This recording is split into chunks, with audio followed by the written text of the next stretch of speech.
Mga kaibigan, welcome back. Ito pag-uusapan natin, Carl Tamayo MVP mode sa Game 1 ng KBL Finals. Grabe din talaga ang batang to. Kada makakaabot yung kalaban, kaibigan, talagang gumagawa. Ito, panoorin po natin.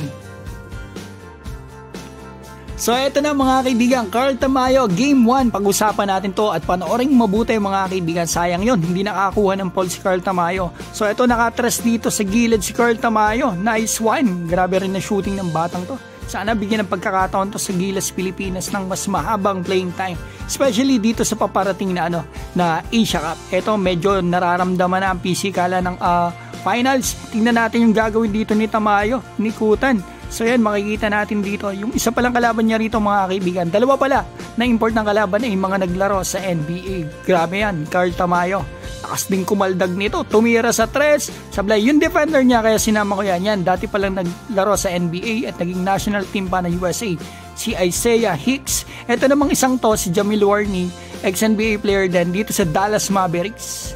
So ito, tingnan natin yung gagawin dito. Ayun, na-depensa ni Carl Tamayo. Grabe yung ginawa dito ni Carl Tamayo. Lalo na yan mga kaibigan, lamang ang kalaban, nakatras si Carl Tamayo. Ang mabante sila. Eto, Carl Tamayo na naman, tumira na naman. Back-to-back 3 mula sa ating kababayan. Nice one. Talagang tuwan-tuwa yung mga fans. At eto, gusto ko yung reaction dito ni Carl Tamayo. Talagang mga kaibigan, talagang tatahimik. Pero pagdating sa court, talagang pinakikita niyo yung kanyang mga kayang gawin at yung kanyang angas. So yun, kita natin Carl Tamayo. So ito, tingnan natin yung gagawin niya rito. Paubos na yung oras. Carl Tamayo tumira. 35-42 lamang ang team ni Carl Tamayo. Halftime quota ni Carl Tamayo, meron na siyang 15 points, 4 rebound, 1 assist. Yan nakikita natin, 50% sa field. So yan, tingnan natin mabuti yung stats niya. Third quarter, tingnan natin ang mangyayari dito. Tumira si Carl Tamayo, napasabitan, talagang foul yun. Kinapitin yung niya eh. Naipasok ni Carl Tamayo dito, yung dalawang free throw niya, isa nagmintes. So ito ang gusto kong galaw niya mga kaibigan. Inatake ni Carl Tamayo yung defender niya.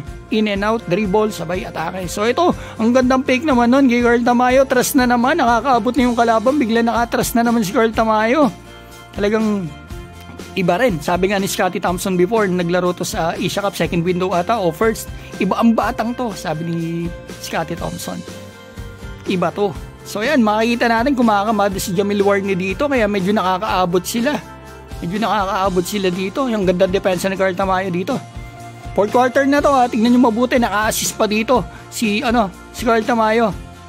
Eto, Jamil Warney na depensahan dito, napayungan ni Carl Tamayo. Magandang depensa kay Carl Tamayo. Eto, hiningin ni Carl Tamayo kasi dikit ang laban eh. Nakakadikit, pero Carl Tamayo pumersa dito sa poste. Clutch rebound na naman dito kay Tamayo. Dami niyang rebounds din dito. So eto mga kaibigan, congratulations sa ating kababayan. Nakuha nila ang Game 1, 66-75. Yan leading scorer ng team, 24 points, 10 rebound, double-double, may 2 pang assist, 9 out of 18 sa field. Bali yan, 50% mga kaibigan. 50% din sa 3-point line.